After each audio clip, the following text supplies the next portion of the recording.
Covid में आगे क्या क्या संभावनाएं और हो सकती हैं छोटे बच्चों के लिए, या कोई थर्ड वेव की जो जिक्र हो रहा है उसमें एक्सपर्ट्स की क्या राय है, यही जानने के लिए शहर के जाने माने जो पीडियाट्रिक डॉक्टर्स हैं, जो बच्चों के डॉक्टर हैं, उनको आज यहाँ पे बुलाया गया था। उनमें माननीय मंत्रीगण, माननीय शहर के विधायकगण, माननीय एमएलसी गण, उनके साथ साथ कमिश्नर साहब और हम लोगों ने इन सबके साथ एक बहुत डिटेल्ड मीटिंग की है। लगभग 10 प्रतिष्ठित डॉक्टर वाराणसी के साथ में जुड़े थे। वहाँ के भी पीडियाट्रिक सेटअप को थोड़ा स्ट्रेंथन किया गया, जैसे कि बनारस पर लोग जैसे हर जिले में जो डिस्ट्रिक्ट हॉस्पिटल है, जैसे छोटा सा प्राइवेट हॉस्पिटल पीडियाट्रिक सेटअप कम हो, लेकिन जैसे डिस्ट्रिक्ट हॉस्पिटल है तो उनको एक तरह से सर्कुलर जारी किया जाए कि वहाँ स्ट्रेंथनिंग किया जाए, मतलब वहाँ के डॉक्टर और जो भी स्टाफ हैं या जो और वो लोग हायर कर सकते हैं, अगर वो क्रिटिकल केयर में ट्रेन ना हो तो जैसे सर ने बोला उनको 1 महीने की ट्रेनिंग बेसू में देके वहाँ पर भेजा जाए कि जैसे उधर के पेशेंट को थोड़ा सा संभालें कि एकाएक जो है बनारस को लोग तैयार होना जरूरी है। उसके लिए आईसीयू होना जरूरी है जो बच्चों को हैंडल कर सके, उनके इक्विपमेंट होने चाहिए। हमारे पास एट प्रेजेंट वाराणसी में कम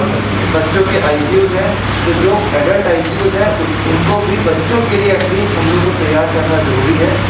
अवेयरनेस के पॉइंट ऑफ व्यू से बहुत जरूरी है कि ले आया। ह्यूमन रिसोर्स है ऐसी चीज है जिसको 2-4 दिन में पता नहीं किया जा सकता, और ह्यूमन रिसोर्स मेरे ख्याल से हर चीज से ज्यादा क्रिटिकल कंपोनेंट ह्यूमन रिसोर्स हो जाता है, कहीं ह्यूमन रिसोर्स पैसे से नहीं खरीदा जा सकता। मेरा आग्रह होगा कि अगर हम लोग एक डाटा बेस बनारस का और आसपास के जनपदों का जो पीडियाट्रिक केयर में केवल डॉक्टर्स नहीं, उसके साथ उनका पैरामेडिकल स्टाफ, जैसे कि हमारे पास कुछ होम्योपैथ के भी डॉक्टर हैं जिनको सरकार और समाज दोनों मान्यता देती है,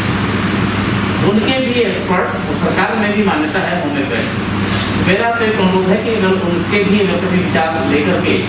अगर उनकी भी कोई दिशा में हो तो हम पूर्व में तैयारी की दृष्टि से देख लें उनके भी मतलब। मैं नहीं चाहता कि सब बच्चों को काढ़ा पिलाया जाए, लेकिन आयुष का भी अपना एक विशेष रोल है। इन सबके साथ मिलकर आज हमने ये चर्चा की है कि भविष्य में कोई कोविड वेव बच्चों को अफेक्ट करती है तो बच्चों के इलाज के लिए हमें क्या तैयारी भविष्य में की जानी चाहिए।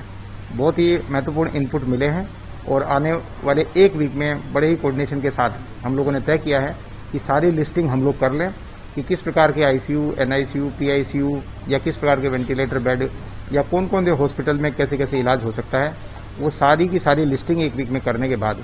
उसके तुरंत बाद हम लोग इनको सुविधाओं को डेवलप करने का काम शुरू कर दें, ताकि भविष्य में अगर कोई ऐसी चीज होती है तो विदिन ए मंथ हम लोग उसके लिए तैयार हो जाएं और भविष्य में बच्चों को कोई अफेक्ट करने वाली कोई कोविड की बीमारी या कोई और बीमारी या कोई थर्ड वेव आती है तो इलाज के लिए हम लोग पहले से ही सक्षम रहें। और अब की बार जैसे सेकेंड वेव ने अचानक हिट किया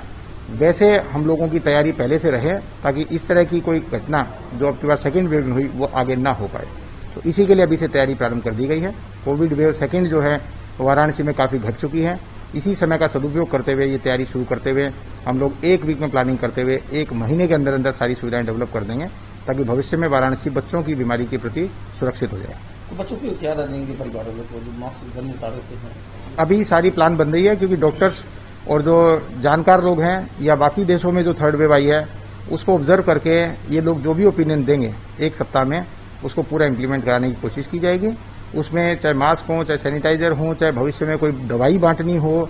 या इस तरह की कोई भी बात सामने आएगी तो उसका पालन कराएंगे।